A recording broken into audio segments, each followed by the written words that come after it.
You are mad. Say the words and you'll feel alright. Wipe the tears, fight the fears.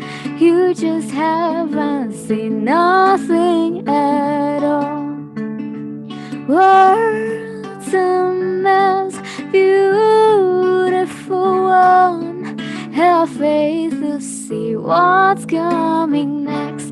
All is well, all is well, all is well. Take a breath now, exhale. You are out of your hell, all is well.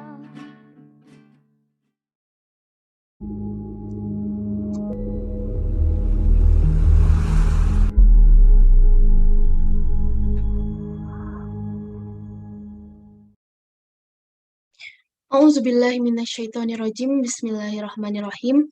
Assalamualaikum warahmatullahi wabarakatuh. Selamat malam Ibu Bapak dan sahabat milenial.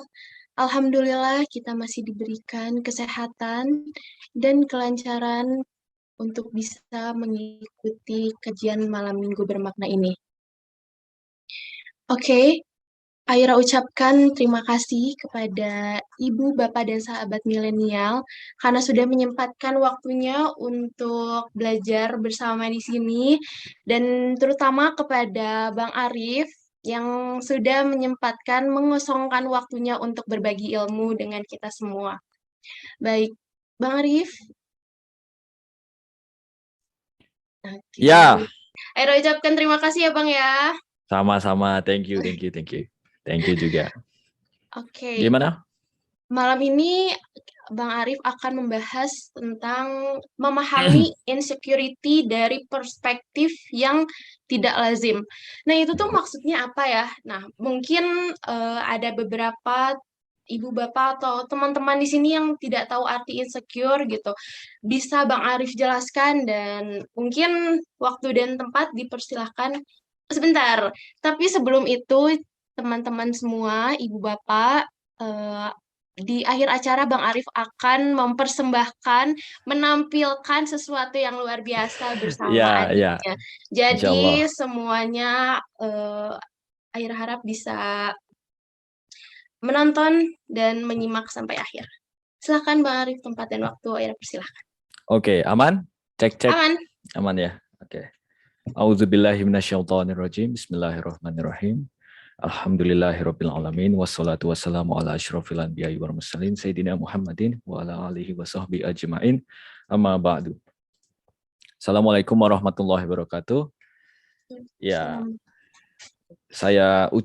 aku ucapkan terima kasih sebesar-besarnya kepada penyelenggara ini, terutama Bunda Judis, Bunda Isya, terus juga ya Om Yodi, dan tentu saja ya sebutlah kolega aku ya yang sangat bersabar mendengarkan celotehan-celotehan aku, Aira. Terima kasih.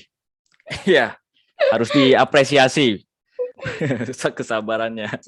Dan tentu saja sahabat-sahabat sekalian yang datang ke sini merelakan untuk ya menyediakan waktunya untuk mendengarkan, berbagi. Jadi pada akhirnya aku juga di sini janganlah, aku nggak pingin dianggap sebagai menggurui atau sok tahu gitu, enggak. Aku hanya sharing aja, berbagi tentang ya apa yang aku dapatkan lah selama ini, dan itu pun juga terbatas ya, sepengetahuanku, sepengalamanku. Itu camkan dua kata itu. Tapi ya pengetahuan dan pengalaman ini ku dapatkan dari berbulan-bulan di kamar baca buku, tulis, nonton TV, baca buku, nulis, dah. Itu aja kerjaanku di sini. Jadi ya inilah aku ingin berbagi tentang insecurity. Nah, tapi ya ini nggak tahu, ini mungkin kodratku yang agak mengejutkan ya. Aku nggak akan merujuk pada esaiku. Oke. Aku tidak akan merujuk pada esaiku.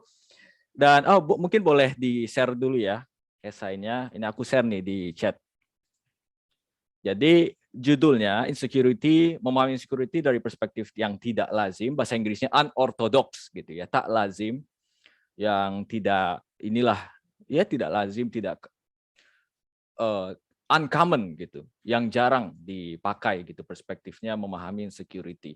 Nah, itu ada esainya udah aku kirim, bagi yang mau membacanya silakan. Karena aku berniat ini mungkin spontan gitu ya, sisi jazz dari dari Arif muncul. Aku akan membacakan apa yang menjadi prinsip dasarnya gitu dari sebuah buku. Oke, sebentar.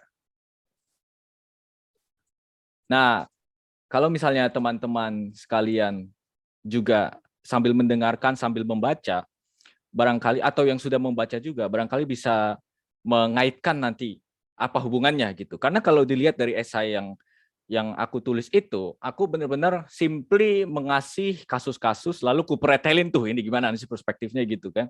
Atau apa sih struktur dari insecurity, aku pretelin dari kasus. Nah, bukan dari prinsip. Mungkin kekurangannya sedikit di situ. Prinsipnya jadi kurang jelas. Nah, prinsipnya akan ku bagikan di sini. Kenapa aku lakukan ini, Aira? Karena ya agar setidaknya ada yang membedakan dengan video dan esainya gitu. Jadi bagi mereka yang membaca esai, udah tahu esainya, tidak, mereka akan rugi. Enggak, sorry. Mereka akan, ya inilah, kalian teman-teman sekalian sini akan dapat sesuatu yang baru. Insya Allah. Tentang insecurity, nanti ada hubungannya, ya.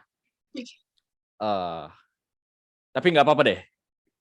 Bagi yang mungkin agak, kayaknya yang ada di sini, yang datang ke sini udah tahu lah apa artinya insecurity. Sebenarnya simply gini, insecurity dari bahasanya ya, dari etimologinya aja insecure.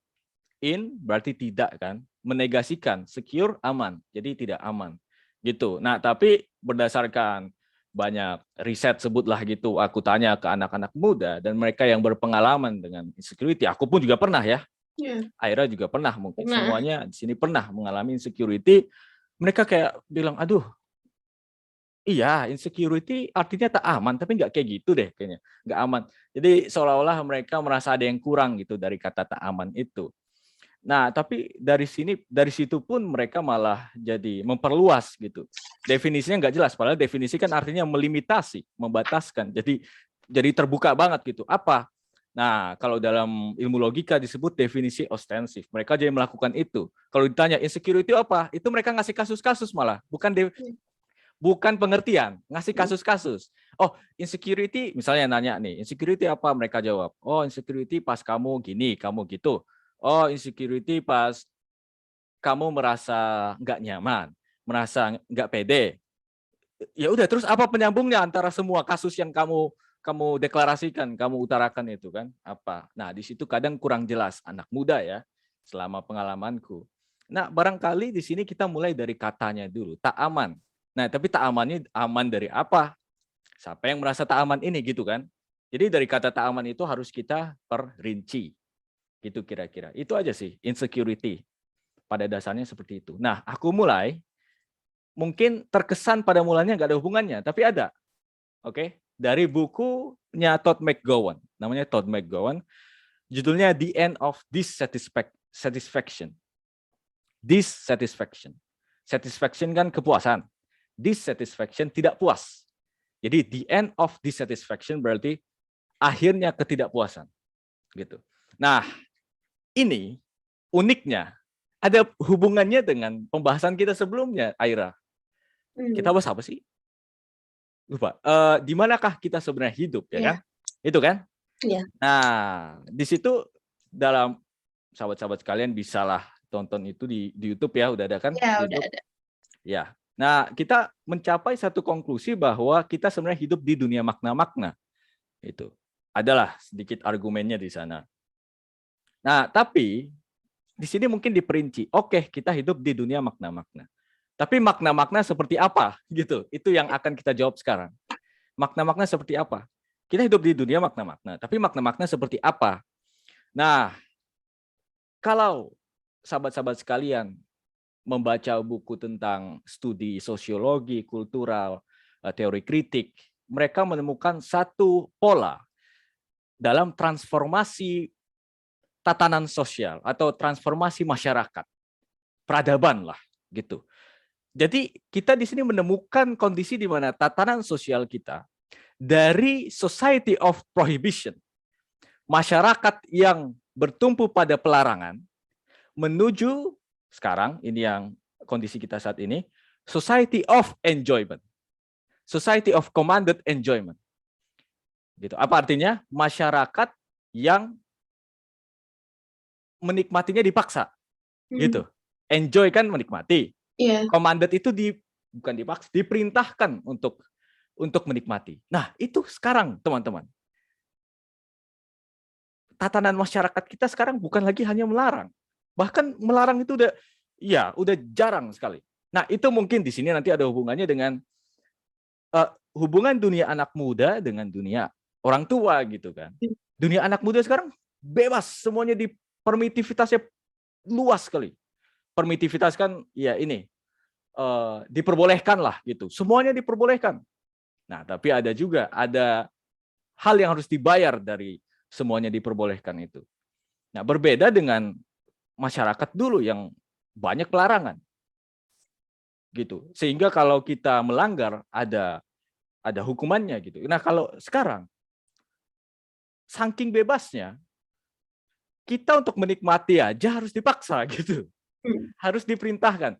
Ayo enjoy yourself, be yourself. Nah, ya oke, bagus, be yourself bagus, tapi kebanyakan ada investasi subjektif, investasi emosional ketika kebanyakan anak muda mengatakan be yourself. Oh, ini aku. Dan aku tidak bisa tidak menghubungkan tema kita saat ini dengan intro lagu-lagu tadi kita.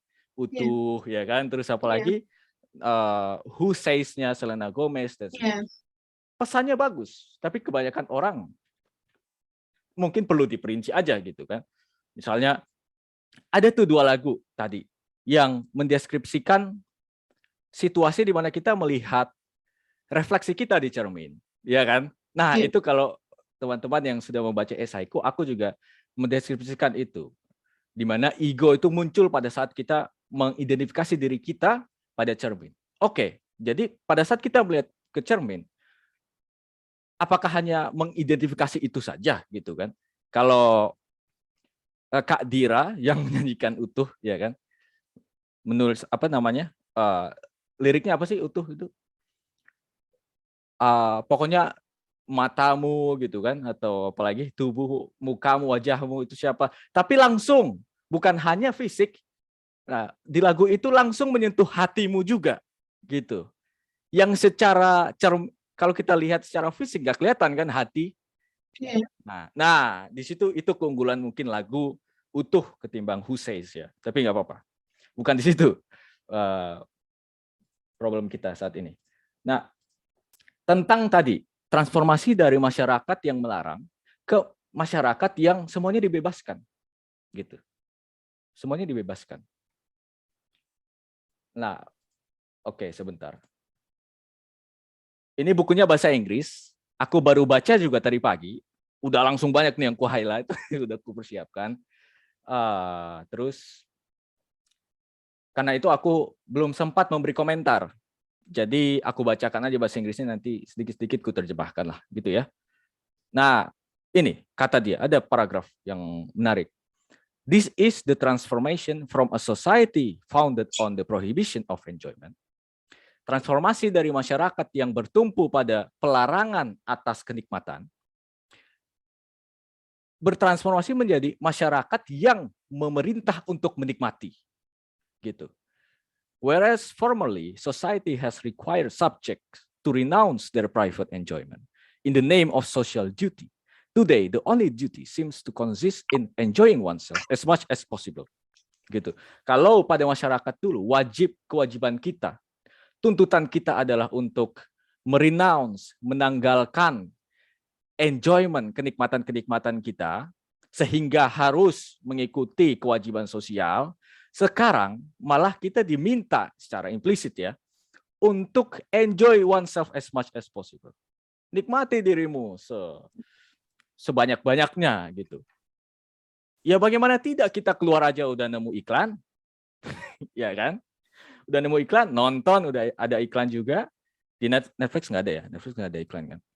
Ya, di YouTube juga iklannya banyak banget. Gitu. Nah, apa nih pesan dari iklan itu? Kalau bukan mengajak untuk menikmati kan? Oh ini ada produk, nikmatilah produk ini. Iya. Gitu. Aku lanjut lagi. Rather than being tied together through a shared sacrifice, subjects exist side by side in their isolated enclaves of enjoyment. Jadi hubungan antar subjek di dalam masyarakat kita sekarang yang kenikmatannya diperintahkan bukan lagi hubungan subjek yang kita sama-sama menanggalkan kenikmatan gitu. Kalau di masyarakat sebelumnya, masyarakat yang pelarangan banyak kan, kita bisa bonding itu kalau kita mengakui, oh dia juga meninggalkan kenikmatan gitu loh. Jadi sama-sama nggak dapat kita. Gimana? Paham ya? Jadi misalnya, oh aku nggak boleh ini, kamu juga nggak boleh itu kan? Nah kita jadi berteman gitu loh. Nah, ya kan? Jadi dari fakta adanya kebersinggungan, kita sama-sama nggak punya, kita sama-sama nggak dibolehin. Di situ kita mulai berteman. Kan gitu juga kan, kita masa-masa sekolah kan, ketika kita mengalami hal yang sama, kebobrokan yang sama, kita mengalami tidak beruntungan yang sama, sehingga oh iya sama tuh kayak gitu, akhirnya bondingnya lebih bagus gitu. Nah kalau sekarang beda, kita hidup di ruang-ruang terpisah, terisolasi, di mana kita di dalam ruang itu melaksanakan kenikmatan-kenikmatan tersendiri gitu. Jadi alih-alih kita berbicara satu dengan yang lain, kita malah menikmati diri sendiri, sekalipun di khalayak ramai gitu. Kan kasusnya hanya di masa kapitalisme global ya disebutnya sekarang ini. Ketika kita di keramaian, kita merasa sepi. Aneh kan itu? Iya. Nah itu kenapa? Karena kita terisolasi, ya itulah tadi, ada enjoyment, kita diminta untuk enjoy dengan diri sendiri, sehingga malah memutuskan hubungan dengan yang lain. Begitu kira-kira. Nah, a society of prohibition requires all its members to sacrifice their individual private ways. Masyarakat yang melarang membutuhkan anggotanya, meminta anggotanya, bahkan memaksa anggotanya untuk mengorbankan semua enjoyment itu. Tapi sekarang kita malah diminta untuk terus melestarikan enjoyment tersebut. Gitu. Nah, karena itu kan value-nya sesuatu itu jadi berubah, ya Aira, ya kan? Jadi bertransformasi gitu. Misalnya kita kebanyakan ya mayoritas makan karena pingin, karena pingin enjoy, pingin dapat kenikmatan, pleasure, gitu. Bukan karena kebutuhan, karena aku harus makan ini, kalau enggak aku mati gitu. Melainkan ya udah, aku ingin ini, aku ingin itu, hanya untuk kenikmatan, feel good. Ada dibilang feel good society gitu kan. Jadinya karena terlalu banyak pilihannya. Nah, ini ada hubungannya nanti insecurity sampai anxiety. Nah, jadi insecurity dan anxiety itu beda ya, teman-teman. Anxiety dengan insecurity beda. Anxiety lebih parah. Tapi karena lebih parah, potensialitasnya untuk menjadi benar-benar diri sejati lebih tinggi. Nah, ini agak aneh nih, teman-teman. Ya kan? Disinilah letak ketaklazimannya. Soalnya di esai terakhir, di bagian terakhir, kesimpulan esai yang tadi, yang aku kirim itu,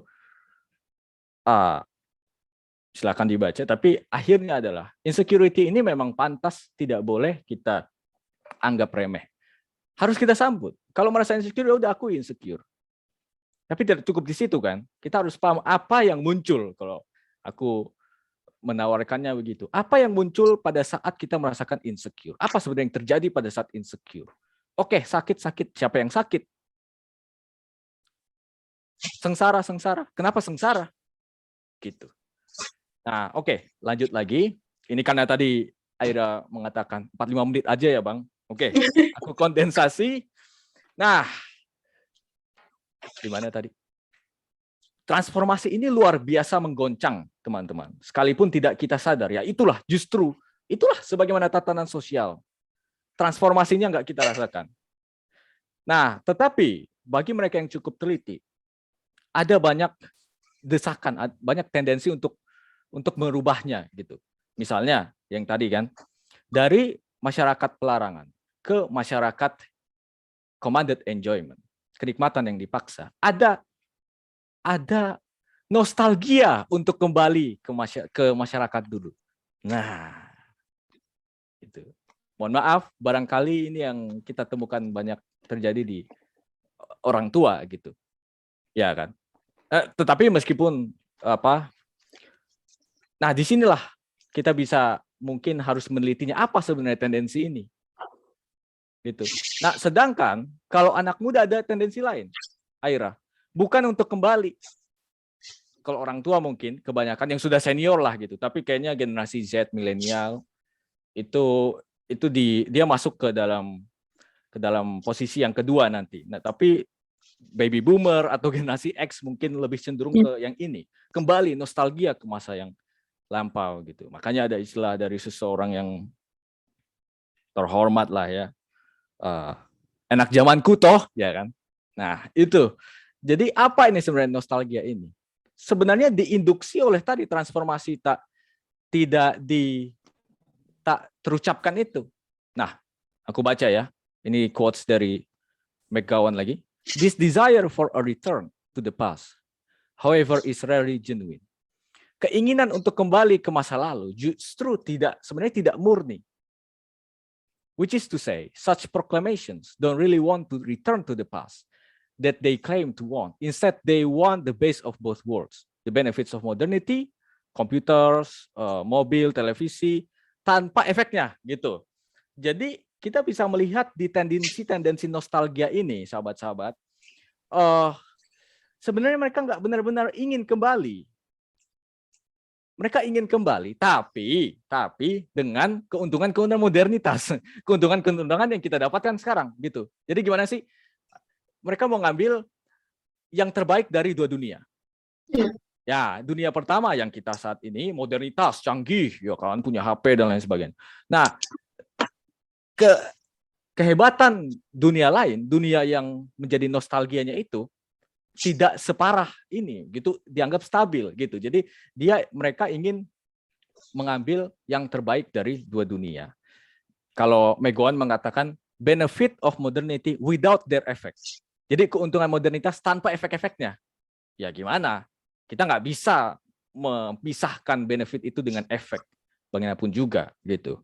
More importantly, however, what such a position fails to realize is that enjoyment is implicit not in the content of, say, the internet, but in the very form that we experience it. Gitu. Maksudnya gini, apa yang luput dari posisi semacam ini? Posisi yang nostalgia, enak zaman dia ya, gitu. Adalah bahwa kenikmatan yang implisit ini bukan pada konten, gitu. Nostalgia kita kenapa sih? Misalnya kita, aduh enak ya pada saat aku masih bayi. Ya jarang sih orang yang ingat itu. Kalau aku sih pernah gitu, pingin nostalgia masa-masa SMP, masa-masa SMA gitu kan. Ya mungkin pertama kali jatuh cinta atau apa gitu. Aduh, enak ya, belum banyak beban gitu. Apalagi ya kan, apalagi mereka yang ada temanku, sepupu sih lebih tepatnya. Dia bisa dibilang penerus perusahaan.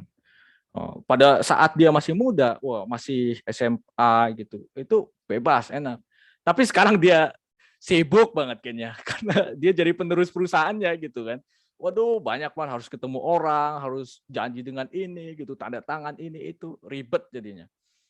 Nah, itu kan kita ingin menikmati lagi apa yang sudah lampau. Enjoyment-nya itu sebenarnya ingin kita cari kan.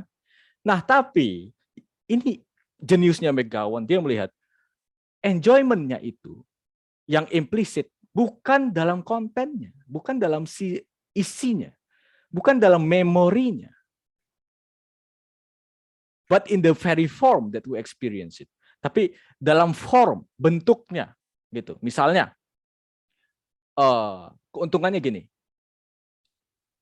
keuntungan internet itu bukan internetnya sebenarnya yang menginduksi kenikmatan, tapi fakta bahwa kita dengan internet itu bisa mendapatkan banyak keuntungan. Nah, itu.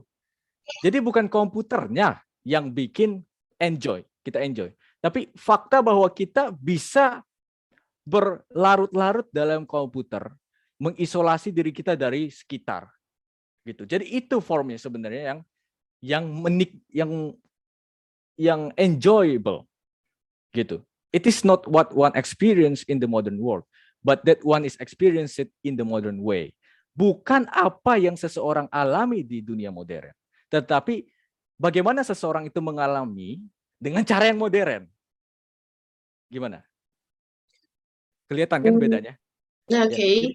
Oke. Jadi bukan apa yang di dalam dunia modern, tetapi aku menikmatinya dengan cara yang modern.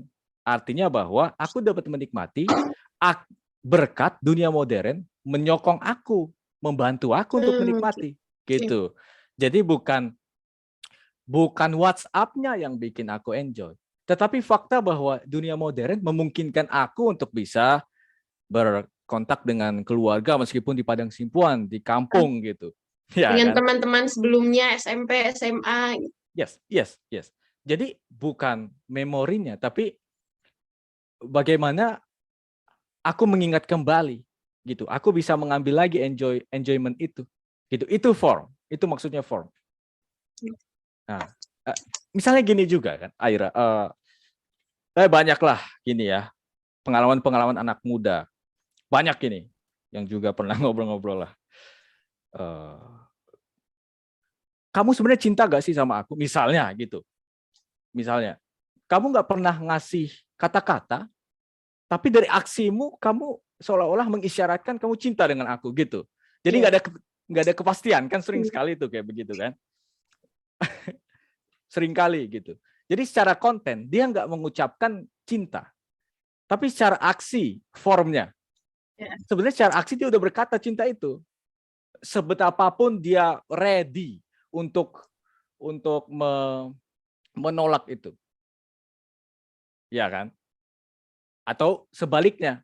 Jadi dia udah sering berkata cinta, tapi aksinya nggak mendukung. Gitu. Jadi cuma kata-kata doang, omong kosong. Ya. Nah, di sini kita melihat ada hubungan konten dengan form, teman-teman. Mungkin contoh-contoh yang aku berikan tadi ini sangat dekat kan, sangat relate dengan kita. Tapi di dalam diskursus intelektual, sahabat-sahabat, hubungan konten dengan form ini benar-benar dikaji gitu. Ini bukan main-main. Jadi orang berkata ini itu, tapi aksinya nggak mendukung, atau aksinya sebenarnya mendukung, tapi dia menolak pada level kata-kata.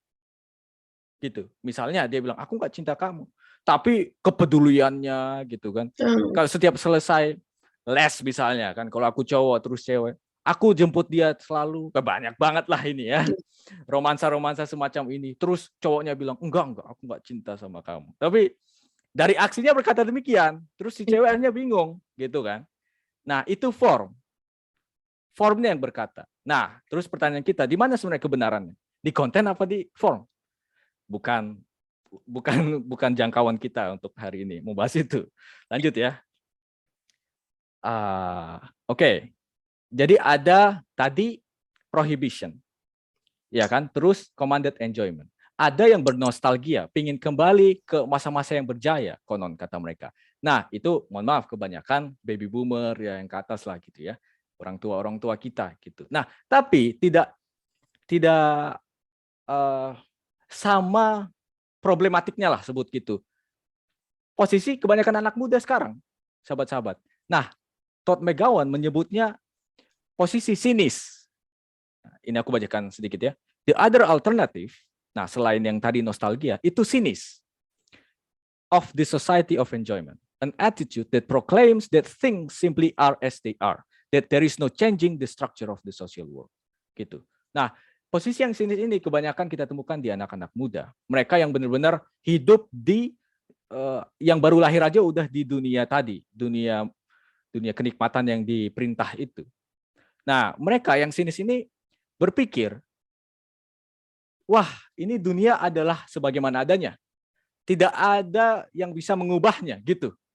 The cynic knows well enough the problems with the way things are, but acts as if she or he doesn't know, conducting her or his daily life certain that the social order, despite its problems, cannot be changed. Nah, ini banyak banget kita temukan. Jadi mereka tahu betul masalahnya di tatanan sosial. Tapi tetap aja aksi mereka form tadi, udahlah, biarin aja lah, gitu aja lah, gitu. Suara-suara kritis kita temukan kan banyak di anak muda. Tapi ya kebanyakan suaranya ini sinis. Implisit di dalam suara-suara mereka itu sebuah asersi, sebuah penilaian, penaksiran bahwa udah memang dunia seperti ini, udahlah begitu aja. Nah, ini kebanyakan orang pikir realistis. Realistis. Lu hidup buat apa? Nyari duit lah, gitu kan dia bilang. Ya memang itu penting, ya kan? Aku pun juga sudah sering juga di dalam kondisi yang membenarkan hal itu, tapi nggak cukup hanya itu. Mereka tahu betul kebobrokan tatanan sosial misalnya gitu. Tapi ya udah, biarinlah emang gitu hidup. Nah, ini sinis. Jadi mereka malah membenarkan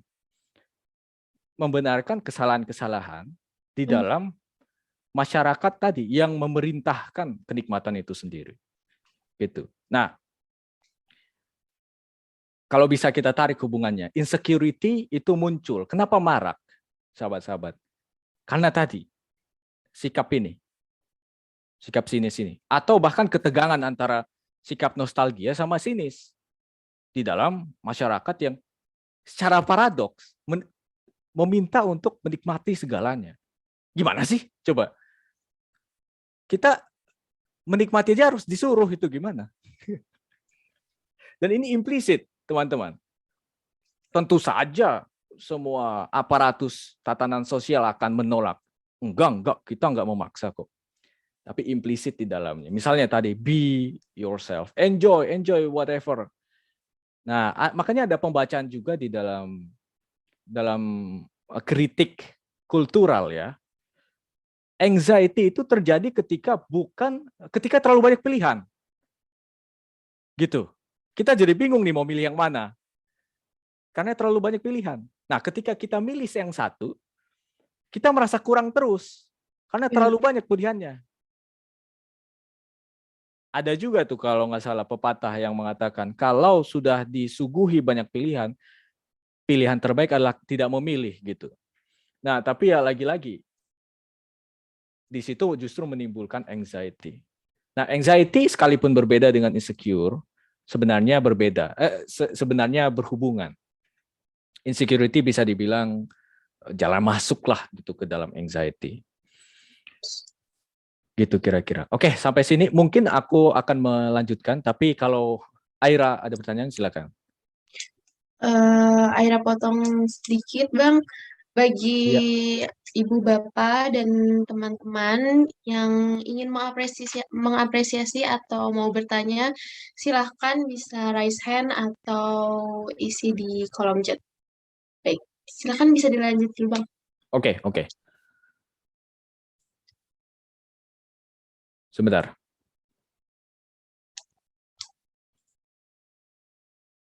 Oke. Ini juga penting. Sorry ya, ini aku buka bukunya. Banyak yang aku highlight, aku lupa ngasih komentar. Jadi bisa langsungkan itu kan. Jadi harus ku cari dulu paragrafnya. Nah, ini ada juga paragraf penting. The fundamental thing to recognize about society of enjoyment is that in it, the pursuit of enjoyment has misfired. Nah, ini harus digarisbawahi. Bukan berarti masyarakat yang memerintah kenikmatan, kita jadi dapat kenikmatannya. Ternyata enggak. Gitu. Makin sulit malah ketimbang masyarakat pelarangan. The society of enjoyment has not provided the enjoyment that it promises. Mereka justru malah nggak bisa menyediakan kenikmatan yang mereka janji-janjikan itu. It has instead made enjoyment all the more inaccessible. Ya kan? Semakin sulit malah untuk diraih.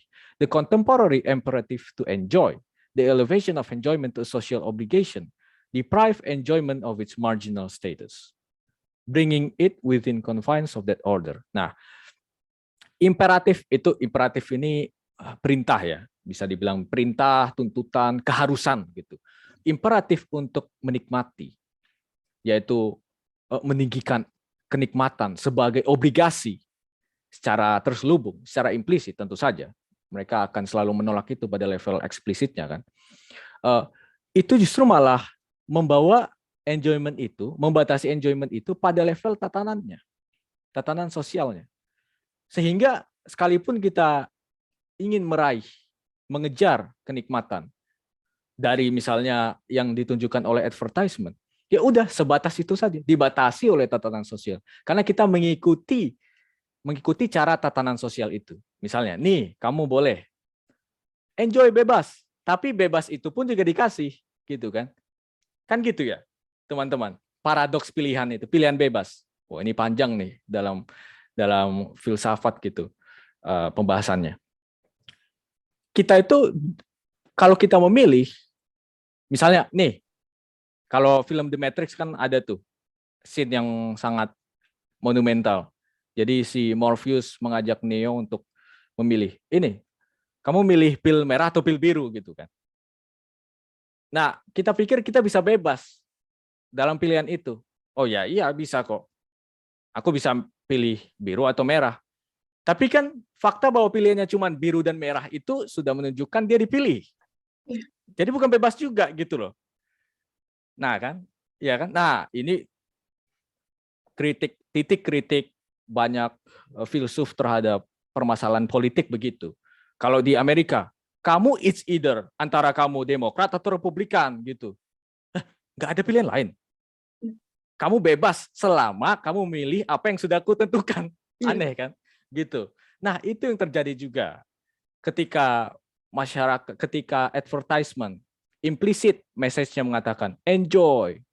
Ayo beli ini, beli itu, bebas kok. Tetap aja yang bisa dibeli hanya ini dan itu gitu kan. Apa yang sudah diiklankan. Sehingga kita masuk ke dalam pengaruh mereka. Bu, kita nggak berbicara baik buruk di sini. Tapi sadarilah. Nah, ironisnya, orang nggak sadar, ya. Kebanyakan orang nggak sadar. Makanya bisa buruk. Baik kalau kamu sadar, sekalipun kamu pada akhirnya melakukan juga. Setidaknya sadar gitu. Nah, itulah baru free act. Itulah aksi yang bebas. Karena kamu sadar, kamu tahu ini, kamu melakukannya. Nah, mereka yang nggak sadar, itulah baru yang bermasalah gitu. Ya, oke, itu panjang masalahnya. Tapi dari perintah untuk menikmati ini, kenikmatan yang sejati malah nggak didapatkan, Aira.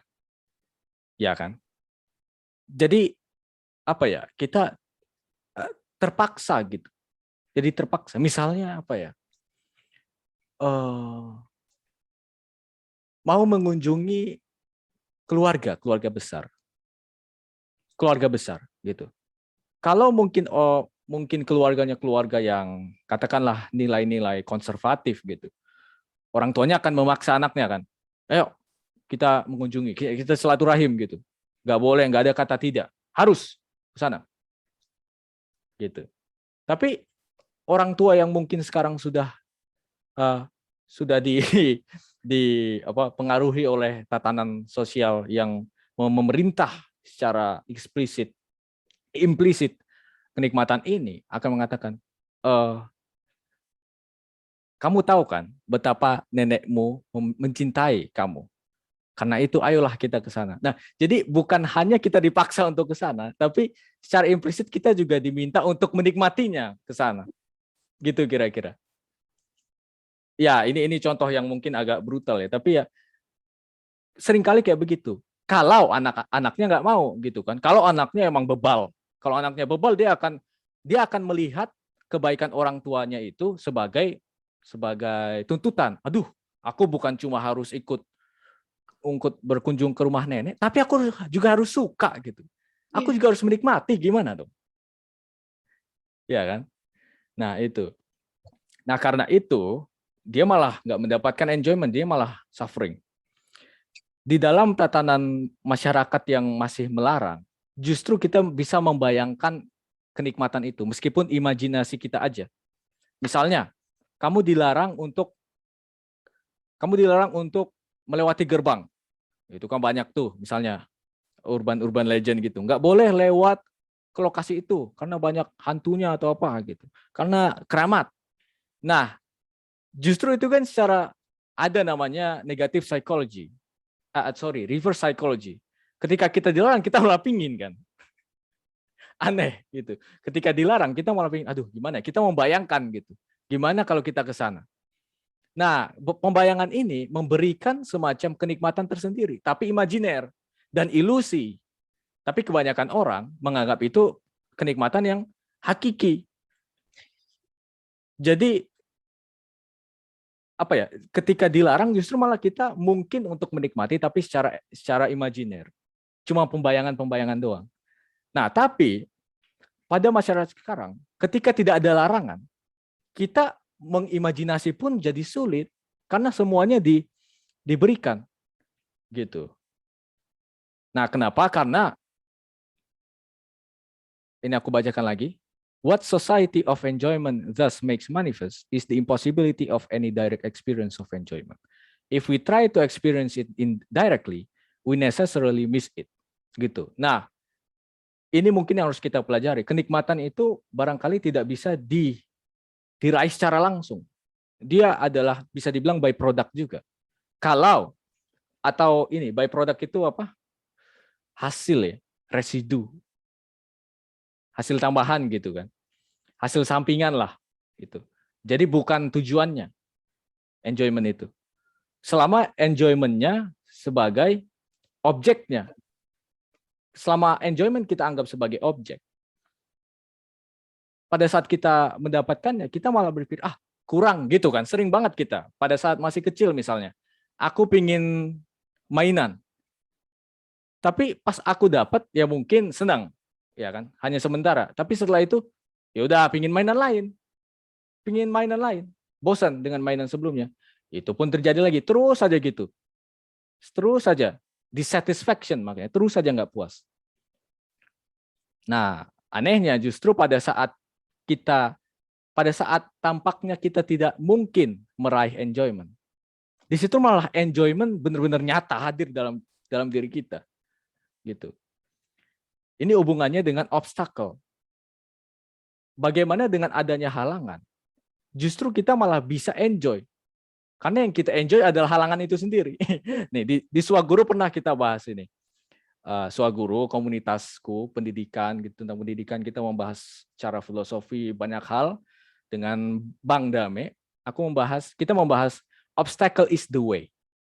Jadi yang kita pikir obstacle atau halangan itu adalah ya yang menghalangi, yang merintangi jalan. Justru halangan itu adalah bisa jadi jalannya. Nah, sekarang bayangkan insecurity sebagai halangan. Terus kamu berpaling dari halangan itu.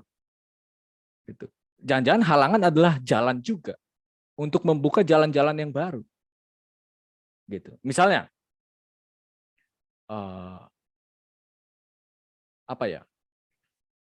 Ada sih contoh di luar. Kalau contoh di luar itu kan begini. Anak-anak setiap Natal itu kan mereka ngasih hadiah gitu ya. Tukar-tukar hadiah ya kan. Tukar-tukar hadiah. Nah, mereka nggak tahu apa isinya kan. Di situ kan menimbulkan rasa kenikmatan tersendiri. Enjoy, antusias. Ketika kita nggak tahu isinya. Gitu. Coba bayangkan langsung dikasih aja gitu. Langsung ya udah, nggak ada bungkus, nggak ada ritual-ritual, nggak ada acara-acara dulu, langsung aja nih. Ya udah, hari Natal seperti hari biasa. Mungkin kalau yang lebih dekat dengan kita Lebaran lah ya, THR gitu. THR harus dibungkus dengan amplop, jangan langsung dikasih gitu. Kalau langsung dikasih ya udah gitu lagi. Udah gini doang. Sama aja kayak minta uang jajan gitu jadinya. Tapi pas dikasih amplop, ada misterius, ada misteri. Ada enigma. Nah, itu menginduksi enjoyment. Jadi justru ketika ada halangan, kita malah lebih enjoy. Pada saat langsung dikasih ya udah. Gitu aja. Gitu.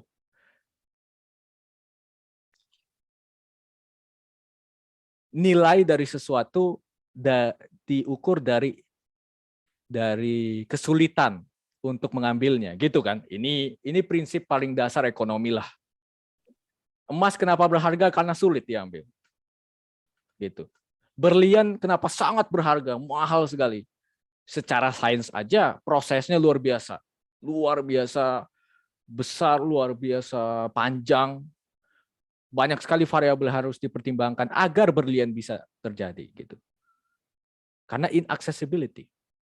nilainya didapatkan ketika sulit kita mengambilnya. Ya kan? Kalau berlian berserakan di mana-mana berkurang. Ini prinsip paling dasar ekonomi kan. Gitu. Makanya kalau kita printing money akhirnya jadi inflasi gitu, seterusnya dan seterusnya.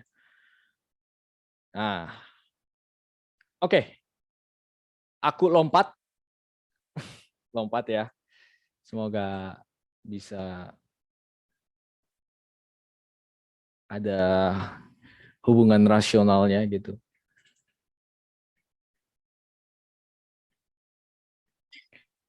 Karena kita dihalangi, sulit untuk secara langsung mendapatkan kenikmatan. Ada satu cara untuk bisa mendapatkannya, yaitu tadi imajiner, mengimajinasikan, membayangkan. Sekalipun kita tidak sadar, kita sebenarnya membayangkan. Gitu. Misalnya, aku pingin nasi goreng. Aku pingin nasi goreng. Kenapa? Gitu. Ya, pertama karena aku berharap dari nasi goreng itu aku bisa mendapatkan kenikmatan. Itu kan tadi kita sudah bahaskan. Aku bisa dapat pleasure dari makan itu. Terus aku dapat lagi by produknya apa? Setidaknya aku jadi kenyang. Itu kebutuhan dapat, keinginan dapat. Gitu kan. Nah, meskipun secara sadar aku tidak mengatakan kenapa, nggak ada alasannya gitu tampaknya. Tapi aku pingin aja. Itu sama saja mereka yang anak-anak muda yang pingin, aku pingin tas ini, aku pingin mobil ini. Pasti tanya kenapa, nggak tahu. Tapi mungkin di dalam sepanjang hidupnya itu, riwayat hidupnya, dia pernah bertemu dengan iklan, ya kan? Iklan tentang barang itu, atau dia pernah diberitahu oleh temannya, begitu. Tapi dia nggak ingat. Dia tidak ingat pengalaman itu. Tapi pengalaman itu tetap aja mendikte dia. Nah, ini ya yang disebut ketaksadaran ya, di unconscious gitu kalau dalam psikoanalisis. Nah, dari imajinasi kita bisa seolah-olah mendapatkan kenikmatan, padahal enggak. Jadi kita membayangkan kita menikmati, padahal sebenarnya enggak. Tapi ironisnya kita nggak sadar kalau kita membayangkan. Kayak tadi itulah. Kita nggak sadar sebenarnya kita dipengaruhi oleh iklan. Tapi kita pikir kita pingin doang.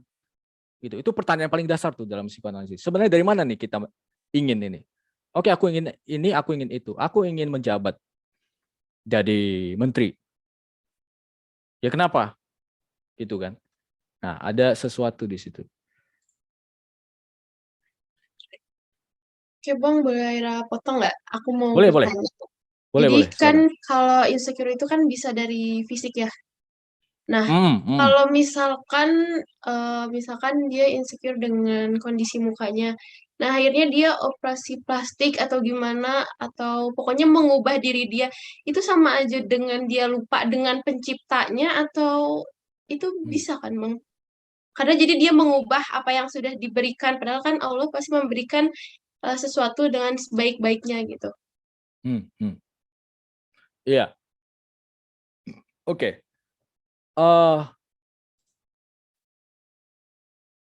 Iya, sebenarnya kalau aku ditanya sebenarnya nggak ada masalah lah, terserah aja. Seseorang mau oplas atau enggak. Tapi ya itu tadi, fakta bahwa dia melakukan operasi plastik, gitu, mengubah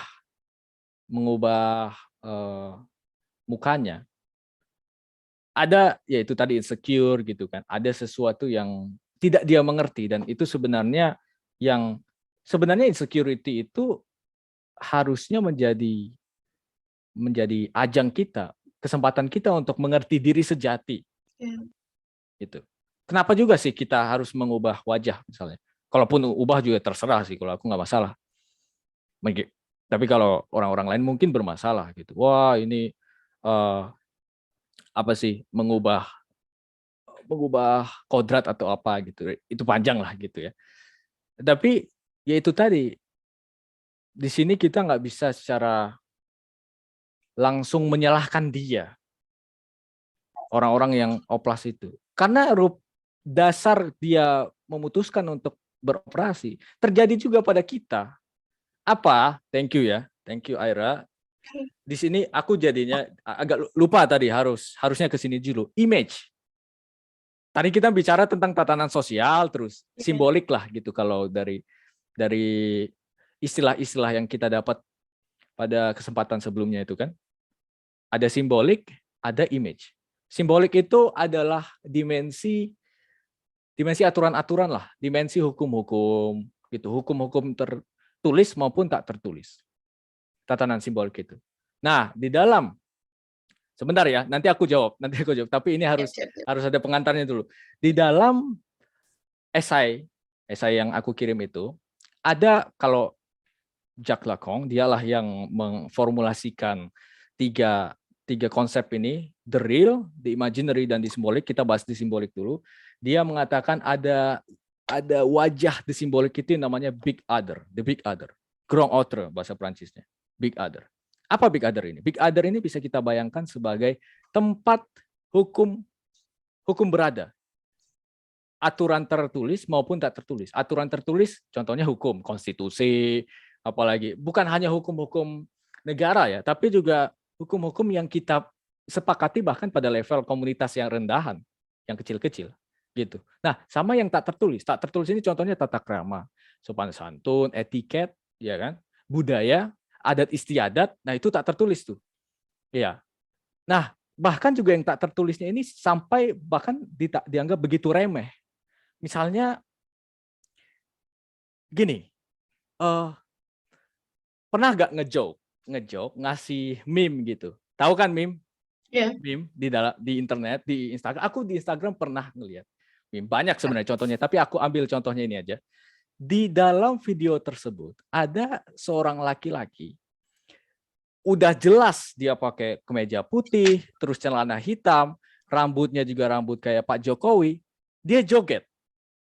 Dia joget di sebuah tempat gitu, ada dangdutan dia. Kayaknya teman-teman yang pernah nge-scroll banyak yang gabut gitu ya di Instagram pernah ngeliat tuh. Nah, jadi intinya gini, itu orang mirip Pak Jokowi, ya kan? Nah, tapi kalau dilihat komen-komennya, tidak ada yang secara langsung mau mengatakan, ih mirip Pak Jokowi, nggak ada. Ngerti kan? Karena jokes-nya di situ. Jadi jokes-nya adalah itu orang mirip Pak Jokowi, tapi yang komen nggak mau menyatakannya secara langsung. Ini big other juga, teman-teman. Secara tak tertulis, kita seolah-olah diminta untuk tidak mengatakannya secara langsung. Iya. Ya kan? Nah, ada satu komen yang mengatakan, ih mirip Pak Jokowi. Tahu apa konsekuensi harus dia dapatkan? Nggak ada yang nge-like. Nggak ada yang nge-like komen itu. Nggak ada yang nge-like komen itu. Kalaupun ada yang like, ya iya, udah tahu. Ada yang komen, ada yang reply lagi gitu. Karena you kill the fun gitu kan, istilahnya kalau anak muda bilang. Justru kita tahu apa yang dipikirkan, tapi kita nggak mau menyatakannya secara langsung. Yeah. Gitu kan. Nah, contoh lagi mungkin ini, aku buat salah ke Aira. Terus aku minta maaf ke Aira. Maaf ya, aku buat salah gini. Terus Aira bilang, nggak apa-apa kok, nggak perlu minta maaf. Nah, paradoksnya kan pada saat Aira bisa memaafkan aku, maksudnya menyatakannya itu, ketika aku minta maaf. Gitu, aku minta maaf dulu, baru Aira bilang nggak apa-apa kok. Ya. Nah, kalau misalnya Aira bilang nggak apa-apa, terus aku bilang, oh ya udah, aku ambil lagi deh, aku nggak jadi minta maaf. Nah, itu kan jadi sembrono gitu. Ya kan, seolah-olah nggak ada yang didapat gitu. Itu kayak permainan permainan kata-kata aja gitu. Aku ngelempar, terus Aira nggak usah, Aira ngelempar balik, aku kayak nggak dapat apa-apa. Tapi ada yang didapat. Apa? Friendship, pertemanan, ya kan? Gitu. Contoh lagi, ini aku suka ngasih contoh ini nih. Itu apa? Tadi itu big other juga ya, big other. Maksudnya yang tak tertulisnya itu sampai sebegitu remehnya, teman-teman. Bukan hanya tadi adat istiadat itu kan mungkin agak tinggi. Yang terjadi sehari-hari aja, gitu. Contoh lagi, misalnya aku orang kaya, terus ada temanku, dia lebih ya di bawah lah gitu ya dari segi ekonomi. Terus aku ngajak dia makan. Nah, tentu saja kan sudah make sense. Yang bayar siapa? Aku orang kaya. Aku juga yang ngajak lagi kan, gitu. Nah, tapi pada saat bill-nya datang, Kan kita sering bermain gitu kan. Oh, nggak apa-apa, aku aja yang bayar, aku aja yang bayar. Iya. Enggak, aku aja. Nah, kita tahu secara tak sadar kan langsung, jangan keterusan. Kalau keterusan nanti beneran dikasih lagi. Iya. Oh, enggak apa-apa gitu. Aku juga pernah soalnya. Keterusan. Akhirnya oh ya udahlah lu aja gitu kata temanku. Padahal dia yang niat bayarin aku. Terus langsung lah aku bermain. Aduh, lupa bawa dompet gitu. Iya. Nah, gitu. Apa ya? Semacam kita tahu tiba-tiba. Nah, sebegitu halusnya juga Big Other, teman-teman. Nah, lanjut ya. Tadi itu tatanan simbolik. Nah, tatanan simbolik ini juga menciptakan identitas-identitas sosial. Aku sebagai mahasiswa, aku sebagai profesor, bahkan aku sebagai orang kelas menengah ke bawah atau ke atas, gitu. Ya. Nah, mungkin tatanan simbolik yang paling dekat dengan kita adalah agama. Ya kan? Agama jelas. Kita ketika masuk ke dalam tatanan simbolik agama, kita punya identitasnya sendiri. Terus juga ada pelarangan-pelarangan kan. Nggak boleh ngelakuin ini, ntar dosa. Terus dapat itu juga, atau dapat pahala gitu, kalau ngelakuin sesuatu. Nah, itu pun juga tatanan simbolik. Nah, yang menarik dalam insecurity itu ketika tatanan simbolik dan tatanan imajiner itu saling bertabrakan. Gitu kira-kira kalau bisa disederhanakan. Nah, image ini apa? Tatanan imajiner. Di dalam kesempatan sebelumnya kita sudah bicara tentang ini, sahabat-sahabat kan. Jadi semuanya itu image. Pada saat kita bayi gitu ya, langsung terus ya bertumbuh, berkembang, kita ngelihat di cermin, itu kan ngelihat image. Semuanya image sebenarnya. Gitu. Misalnya, aku mungkin ngelihat hadiah dari pacarku berharga, ada image berharga di situ. Tapi kalau misalnya Aira ngelihat, oh udah biasa aja, gitu. Karena dia Aira nggak punya pengalaman gitu kan. Gitu. Jadi yang kita lihat adalah image-nya. Sekalipun sebetapa remeh, sebetapa biasa saja, sebetapa menjemukan, membosankan barangnya, kita melihat image-nya. Misalnya tisu nih ada. Ya udah tisu aja. Tapi yang kita lihat image juga, gitu. Nah itu, image itu lebih luas, bukan sekedar fantasi, sekedar berangan-angan, bukan. Dunia material ini pun adalah image, sahabat-sahabat. Gitu. Ya, aku bisa lanjut ke dalam fisika kuantum kalau mau membuktikan bahwa materi ini yang kita anggap padat, sebenarnya nggak padat gitu kan. Sudah menjadi fakta yang cukup umum sepertinya bahwa atom itu 99,999% adalah ruang kosong, ruang hampa. Terus di mana ini padatnya? Di mana materinya? Apa yang kita lihat sebenarnya? Gitu. Nah, image ini mempunyai kekuasaannya sekarang. Nah, itu juga sih. Jadi kita bisa melihat tadi ya, transformasi dari masyarakat yang melarang ke masyarakat yang meminta untuk menikmati. Masyarakat yang melarang, yang dominannya, Aira, itu simbolik. Tatanan simbolik yang dominan. Iya kan? Nah, kalau yang tatanan masyarakat yang meminta untuk menikmati, ini image. Image di mana-mana. Gitu. Jadi kita bukan lagi memandang yang berharga itu adalah simbol, tapi image-nya. Jaim, jaga image. Itu luar biasa menjadi prioritas bagi kita. Gitu. Gitu. Nah, ini ada satu, sebentar ya, ada satu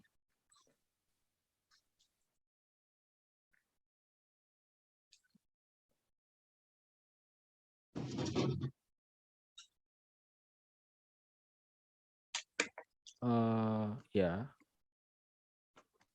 Satu quotes. Pasase lagi lah. Karena image luar biasa menguasai kita. Sehingga kita nggak mau percaya kalau nggak ada image-nya. Gitu. Nggak ada bukti yang bisa dilihat. Ya kan? Ada bukunya di Gramedia. Judulnya Matinya Pendidikan. Atau ada juga ini, Amusing Ourselves to Death. Bukunya Neil Postman. Nah, dia menyorot itu. Bagaimana sekarang image itu benar-benar didewakan lah. Image benar-benar didewakan.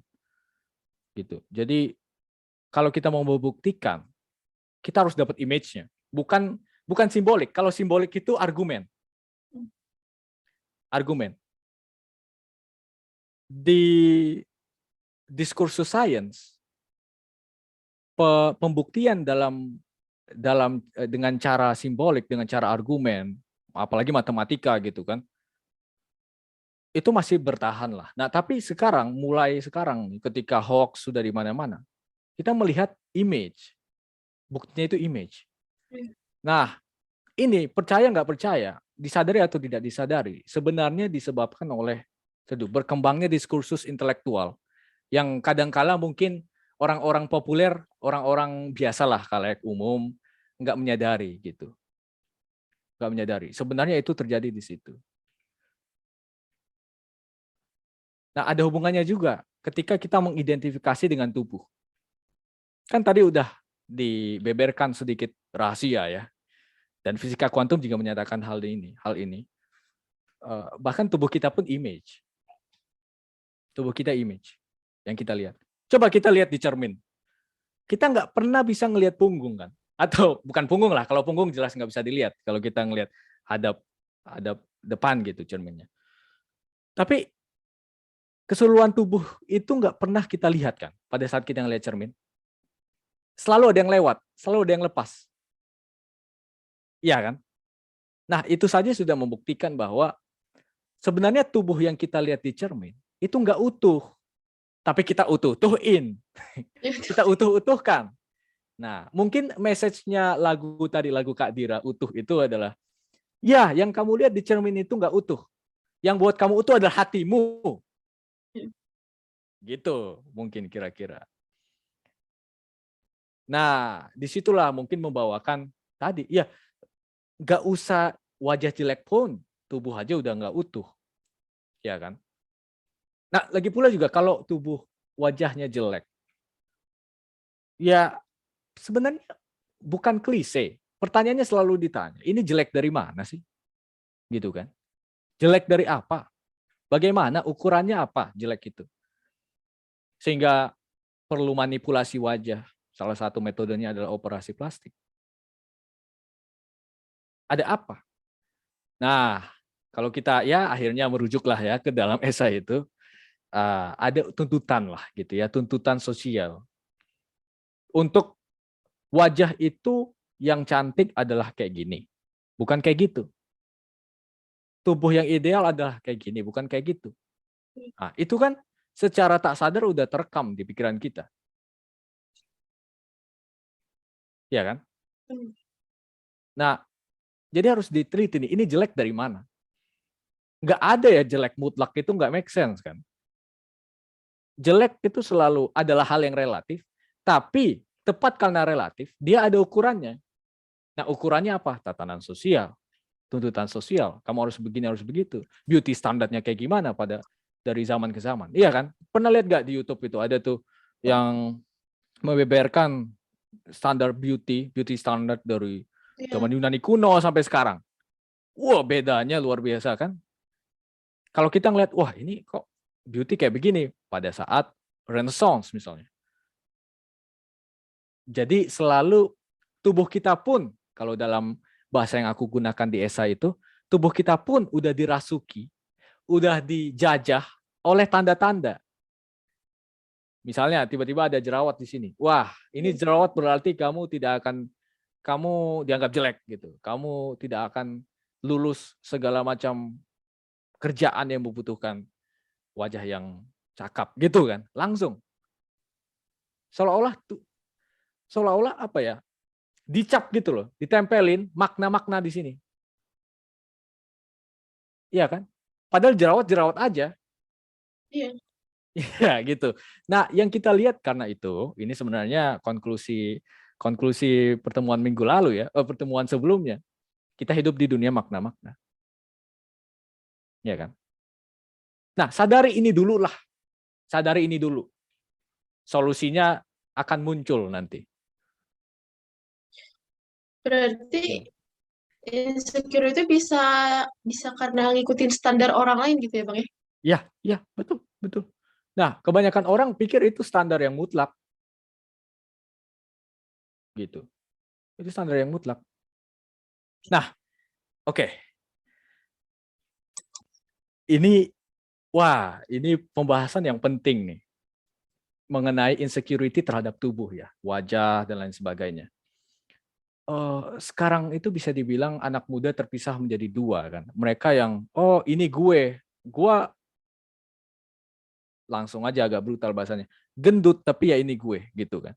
Nah tapi ada juga fakta sains mengatakan bahwa ya gendut juga nggak sehat gitu. Wajar aja kok. Bang Dame selalu tuh kalau bangun tidur, aduh udah sakit pinggang. Aku pun juga begitu gitu kalau udah terlalu berat badannya besar gitu kan.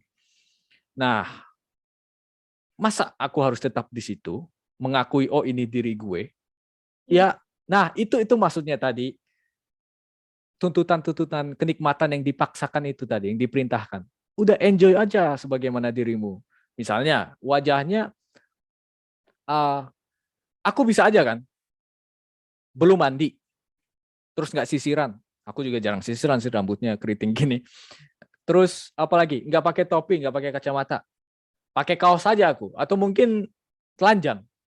Terus aku ikut forum Kamana ini, bisa aja kan? Terus aku bilang, oh ya ini diriku yang sejati gitu. Nah, nggak begitu juga kan? Jadi mau bagaimanapun kita mengerti be yourself, nggak begitu juga. Kita punya sense itu, ya kan? Ya kan? Nah, terus apa yang salah gitu? Nah, di sisi lain, mereka yang benar-benar anak muda nih, yang benar-benar menyalahkan, mengkritik. Ya, kita kan hidup di tatanan sosial. Karena itu kita harus mengikutinya. Benar juga.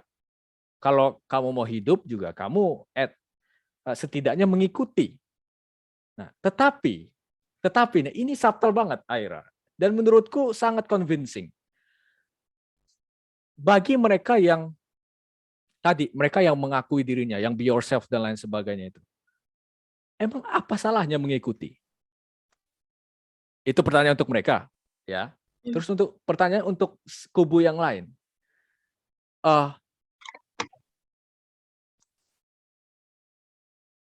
Sebenarnya dirimu yang mana? Gitu. Atau dapat kan maksudnya. Jadi apa ya?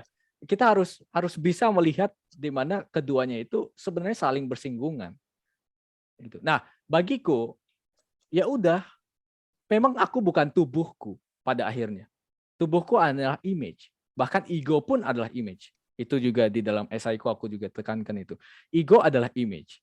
Nah, karena itu terus ngapain? Terus apa yang harus kuperbuat dari kesadaran ini? Ya udah, kalau Bang Dame akan mengatakan berbuatlah appropriate.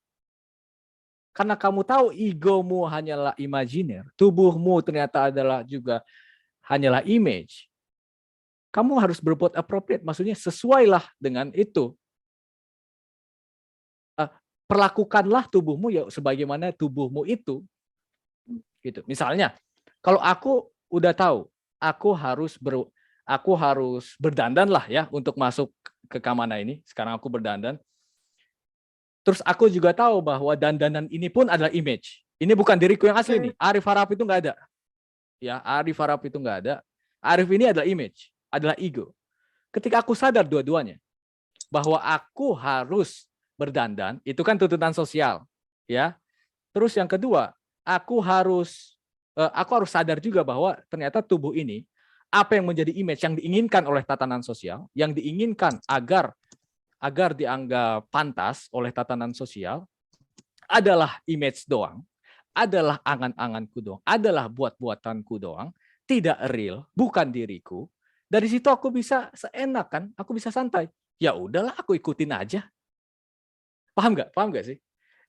Nah, kesalahan mereka yang ngotot ini diriku, padahal sebenarnya banyak fakta yang mengatakan dengan dirimu itu sebenarnya nggak sehat gitu misalnya kan, atau kamu juga akan sulit hidupnya nanti kalau misalnya nggak dandan gitu. itu justru dia makin terjebak gitu. Dia nggak tahu diri sejati. Oke, mungkin dia tahu tubuh ini bukan dirinya. Dia pikir dia tahu diri sejati. Kalau kamu tahu diri sejati, kamu tahu tubuhmu itu bukan image, ya udah. Maksudnya main-mainkan saja gitu loh. Jadi kesalahannya adalah mereka bahkan mereka yang menolak tuntutan sosial untuk tetap menjadi cakap dalam wajahnya, itu mereka masih mengidentifikasi dirinya sebagai ego, Aira. Iya kan? Masih mikir ego, masih mikir tubuh itu adalah bahkan dirinya.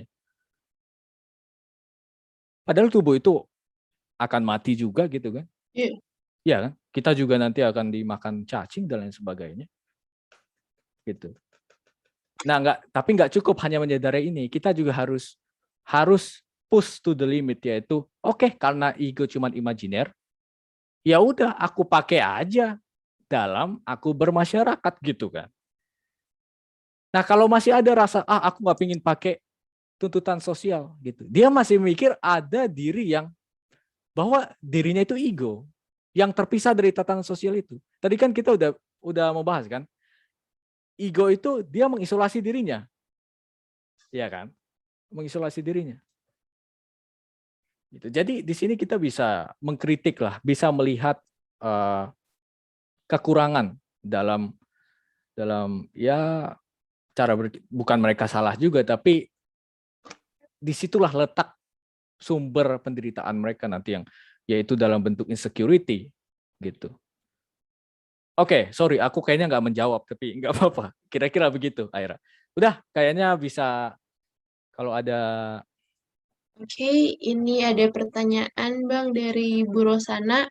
Ya. Katanya, Bang Arif, apa bedanya apatis dan sinis? Anak saya pemain musik metal. Apa ada hubungan dengan insecurity, dengan kondisi sosial? Coba Bang, apakah ada Oke, hubungannya? sangat Hmm. sangat ada hubungannya. Nah, iya, apatis. Ya, ketika kita memang apatis ada hubungannya dengan sinis gitu kan. Ya udahlah, ini tatanan sosial bobrok, mereka anggap realistis gitu. Dan ketika mereka yang naif dianggap fantastis, maksudnya ya udahlah, romantis gitu bahkan kan. Nggak paham sebenarnya dunia bekerja itu seperti apa gitu. Ya justru sebagaimana yang tadi kita lihat, dua posisi tadi yang nostalgia dengan yang sinis ini sebenarnya saling berikatan. Mereka justru malah nggak melawan tatanan sosial. Mereka justru berkomplikasi dengannya. Mereka justru malah mengikuti arusnya. Apalagi yang nostalgia juga. Yang sinis jelas, mereka membiarkan begitu saja. Yang nostalgia, coba kalau lihat argumen-argumennya. Wah, kalau masih di zamanku dulu ya, tahun 70-an, lebih enak loh. Kita bisa menikmati lebih banyak. Nah, kata-kata menikmati dipakai lagi. Bukankah itu justru malah membenarkan tuntutan sosial sekarang? Ya. Kalian ayolah, nikmati, enjoy. Sekalipun tampaknya metode untuk enjoyment itu tampaknya melawan tatanan sosial sekarang, yaitu dengan cara meremehkan, mengkritik, menyerang tatanan sosial yang semua serba bebas. Kita harus punya halangan gitu kan. Harus punya prinsip gitu. Dengan kita punya prinsip, kita jadi lebih mudah menikmati. Ya udah, menikmati lagi. Persis seperti yang aku inginkan, kata kapitalisme. Nah, kalian ngelawan aku, silakan. Gitu dibilang. Nah, kan jadi sulit kita kan untuk benar-benar ngelawan, atau setidaknya jangan ngelawan lah. Ya pada akhirnya ngelawan, tapi dengan cara yang kena gitu, bukan salah sasaran. Oh, banyak banget sekarang kan terjadi di permukaan diskursus populer antara yang mungkin pro kesetaraan, ada yang kontra gitu kan, ada yang menganggap semua SJW itu busuk gitu, ada juga yang pro gitu kan. Nah, itu kalau kita dari perspektif ini, itu masalah yang palsu sebenarnya pada akhirnya. Mereka saling ngasih makan. Gitu. Nah, mengenai apatisme tadi dan sinisme, ya itu memang mungkin gejala juga lah. Gejala persis justru itu malah membenarkan situasi kita saat ini. Aku pun juga pernah mengalami hal demikian. Gitu. Yang sempat aku ceritakan itu kan 3 minggu aku di kamar, itu benar-benar apatis tuh, bisa dibilang. Bahkan anxiety juga. Apa-apa aku kritik gitu, bukan hanya menentang tapi menantang juga. Kebalik, bukan hanya menantang tapi menentang. Gitu. Intinya bukan melawan para penentang. Tapi bagaimana kita harus melihat bahwa dalam formnya, dalam metode mereka yang menentang itu, justru malah secara implisit mendukung reproduksi tatanan sosial yang mereka tentang itu. Bagaimana kita bisa melihat elemen yang satu di elemen yang lain, begitupun sebaliknya. Bagaimana kita melihat bahwa nostalgia pun adalah bentuk sinisme, sinisme pun juga sebenarnya nostalgia. Nah, nostalgianya, kalau sinisme mungkin apa yang Frederick Jameson, seorang, nggak usah fokus ke namanya, dia sebut nostalgia for the present. Nostalgia for the present. Nostalgianya bukan ke lampau, tapi masa sekarang. Contohnya apa? Kayak gini. Aku pencinta film nih, teman-teman. Dan aku banyak nonton film. Tadi kan aku udah bilang kerjaanku cuma nonton, nulis, baca gitu. Aku nonton Handmaid's Tale, tahu gak Handmaid's Tale? Kalau yang pernah nonton, itu dia menggambarkan situasi masyarakat yang near future, jadi masa depannya nggak terlalu jauh juga, tapi distopia lah istilahnya. Distopia kan lawan dari utopia. Jadi bagaimana cita-cita, impian-impian masyarakat itu jadi bobrok gitu, hancur. Karena rezimnya otoriter, totaliter gitu ya. Nah, terus ada pembacaan yang menarik terhadap Handmaid's Tale itu, seolah-olah film itu ingin menginduksi rasa nostalgia kita kepada masa kini gitu. Karena kan tadi masa depannya nggak terlalu jauh. Terus kita lihat pada film itu benar-benar rusak gitu kan masyarakat. Nggak pingin jadi bersyukur gitu. Bersyukur di masa sekarang. Tidak masalah juga. Tapi kalau kita bersyukur tetap dalam ilusi bahwa sebenarnya semuanya itu semuanya baik-baik saja, itu jadi sulit gitu. Yang baik-baik saja itu pada akhirnya dirimu. Mau yang di luar gonjang-ganjing pun tetap, selama kita baik-baik saja, baru itu baik-baik saja. Tapi kalau kita sudah berhubungan dengan yang luar, kita juga harus sadar bahwa memang benar-benar ada ketidakadilan gitu kan. Gitu. Selama dirimu baik-baik saja, mau yang lain tidak baik-baik saja, kamu bisa setidaknya berperan di dalamnya. Gitu. Sadari dirimu akan aman, tapi yang di luar tentu saja pada akhirnya berkekurangan lah gitu. Namanya permainan juga kan. Gitu. Kira-kira gitu. Nah, semua baik-baik saja itu akan menjadi mantra yang harus kita terapkan dunia ini. All is well. Itu judul lagu yang akan aku mainkan nanti. Oke. Baik, ini mengingat waktu, jadi pertanyaan dari Bunda Isya akan menutup acara kita. Pertanyaannya, di mana hubungan insecurity dan spiritual? Dan bagaimana melatih diri untuk lebih menyadari dan menemukan diri sejati itu? Coba, gimana tuh Bang, untuk bisa menemukan itu? Oke.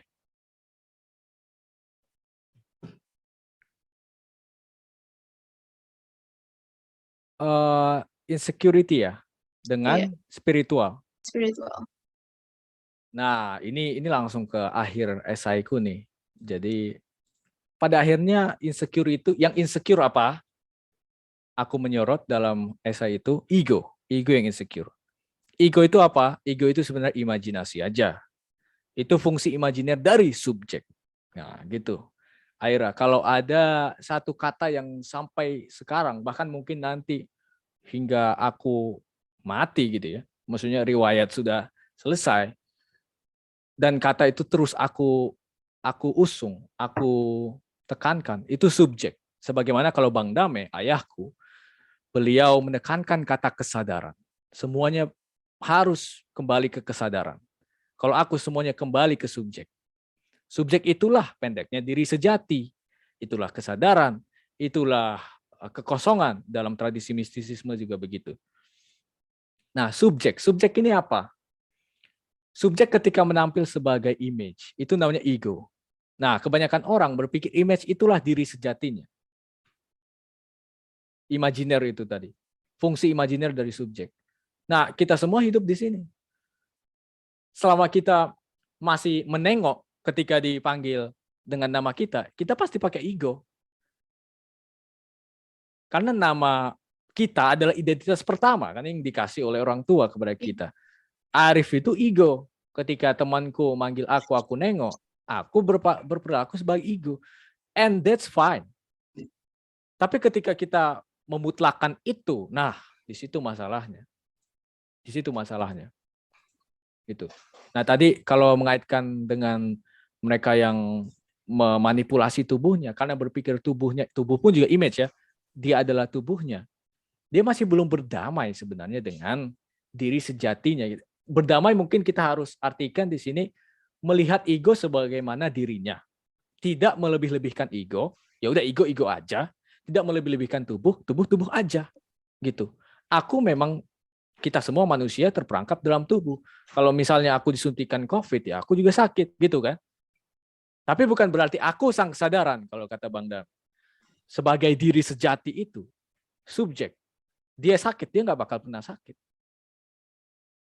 Karena mau bagaimanapun juga, mau aku sakit, mau aku sehat-sehat, bugar, mau aku pas main gitar, mau aku pas berbicara di depan sahabat-sahabat, tetap aku ada sense apa ya, presence, kehadiran gitu. Nah, itulah sisi spiritualnya.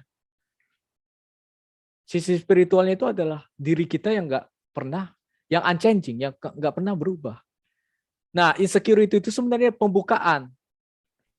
Kenapa insecure? Tak aman. Karena kita selama ini pakai diri ego. Makanya pada saat insecure, ya sakit. Karena yang diserang ego. Pada saat kita mengidentifikasi ego dengan ego, dan ego diserang, kita merasa sakit. Gitu. Insecure di situ.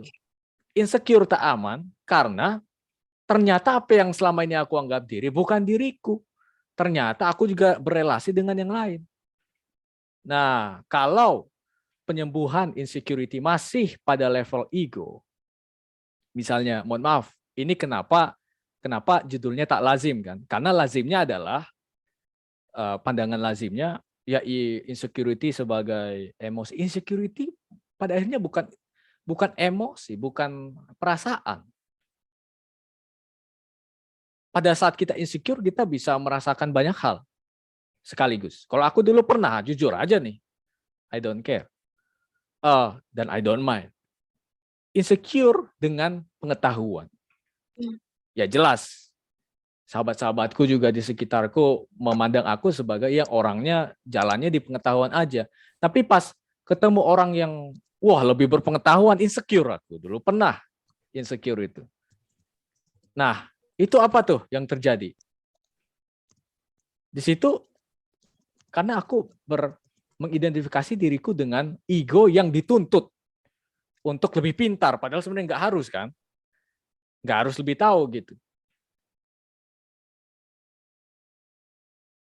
Nah itu sebenarnya insecurity adalah kesempatan kita untuk menyadari siapa sebenarnya diri kita, itu aja.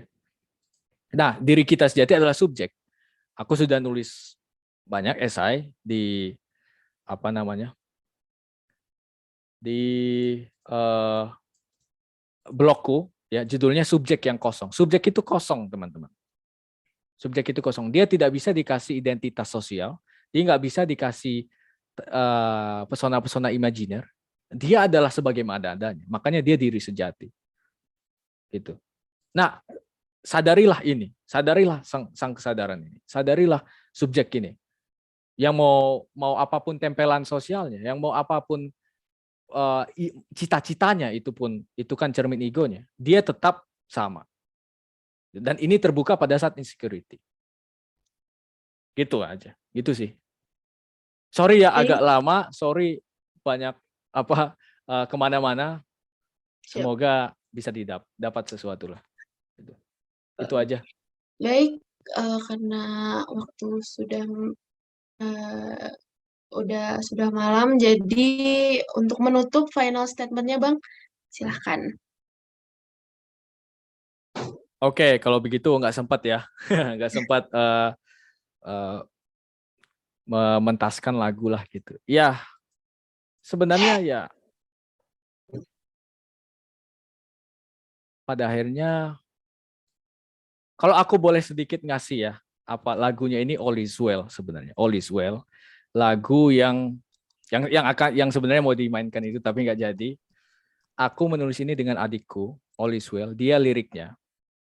Dan All Is Well itu kan dari katanya all is well, semuanya baik-baik saja. Ya kan? Semua baik-baik saja. All is well. Nah, yang membedakan All Is Well dengan lagu-lagu mungkin lirik-lirik lain yang biasanya dengan kata-kata everything's gonna be okay, ya kan? Ada going to be, ada akan, gitu. Ada masa depan. Apakah baik-baik saja? Ya, nanti, ada nantinya. Nah, All Is Well itu sebenarnya pesannya adalah dimainkan saja katanya, seru tuh. Gimana? Mainkan saja. Mainkan saja ya. Nah, kayaknya. Oke. Sebagai penutup, kalau gitu emang statementku nggak usah ada statement ya. Oke, boleh. Statementnya lagu aja. Sebentar, aku panggil dulu. Okay. Nah, dari kata all is well itu berarti kan menandakan present. Datang sini. Ambil kursi ya. All is well menandakan present tense. Bahwa kita sebenarnya bisa baik-baik saja, nggak usah nanti, sekarang aja. Gitu. Nah, ini sebenarnya menjadi obat atau formula segala insecurity. Gitu. All is well. Ya. Ambil kursi dong. Oke.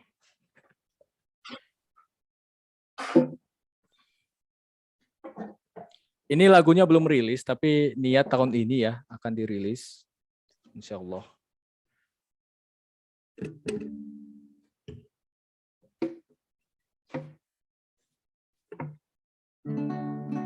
Aman kan ya suaranya?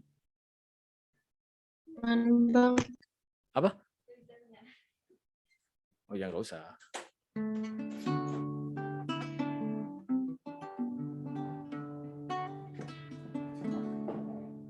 Lagu ini pun juga tercipta dari insecurity, adikku yang menulis liriknya. Insecurity. Pengalaman pertama kali dia masuk ke sekolah. Masuk sekolah lagi, dia merasa tak aman. Nah, yang jadi ini all is well. Semuanya baik-baik saja, nggak ada kata nanti sekarang. Sekarang kok bisa baik-baik saja. Gitu. Tapi harus apa yang disadari, itulah poin kita kan pada malam hari ini. Yeah. Gimana? Siap?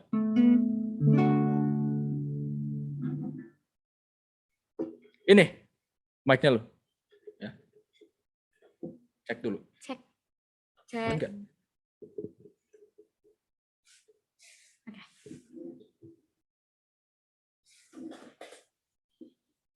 Deketan.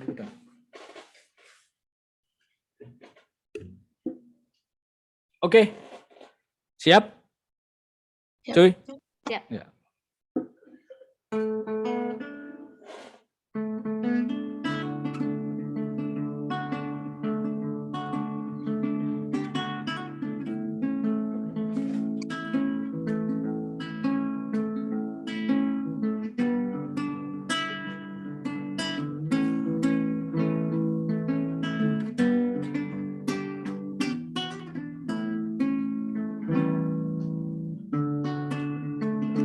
You are sad, you are mad. Say the words and you'll feel alright. Wipe the tears, fight the fears. You just haven't seen nothing at all. World's a mess, beautiful one. Have faith to see what's coming next. All is well, all is well, all is well. Take a breath now, exhale. You are out of your hell, all is well. Deep inside, you realize that you don't have any feelings to hide. Love's for you, love's for all. Stomp your feet while the storm breaks the wall. World's a mess, beautiful one. Have faith to see what's coming next. All is well, all is well, all is well. Take a breath now, exhale. You are out of your hell, all is well.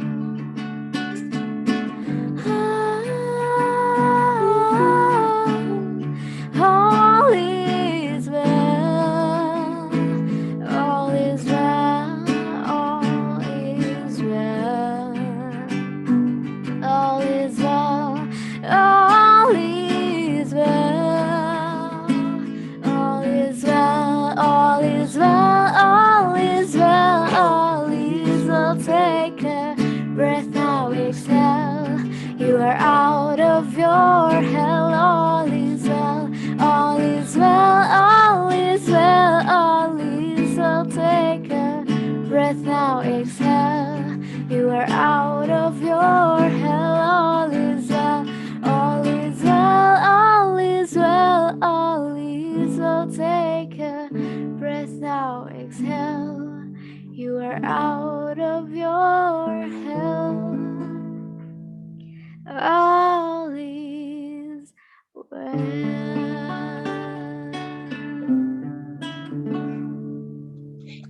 Keren banget. Oke, Masya thank you, Allah. terima kasih.